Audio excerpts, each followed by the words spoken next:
लढवया शेतकरी पुत्र आनंद बुक्कानुरे यांचा उपोषणाचा 6वा दिवस. त्यांची तब्येत अत्यंत खालावली असून रात्रभर उलट्या हॉस्पिटलमध्ये शेतकऱ्यांचा गर्दीची झुंबड. दिवसभर तहसीलदार, पोलीस निरीक्षकासह तालुक्यातील शेतकऱ्याची मोठी गर्दी.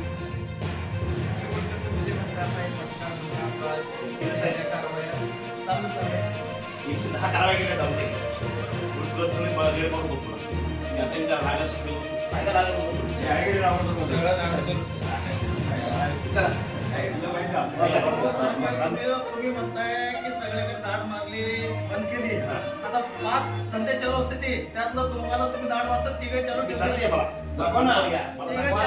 आणि त्यात काय झालं. तुम्ही म्हणताय की हे सगळे शासनस्तरीय येते, सौर ऊर्जेचा प्लॅनचा कार्यक्रम काम चालू आहे, आपल्या भागात चालू आहे. तर तुम्ही आतमध्ये लक्ष द्यायला पाहिजे. आणि कारखाने कुठले आहेत? आपल्या भागातले कारखाने आहेत. तुम्ही आतमध्ये लक्ष द्यायला पाहिजे ना साहेब.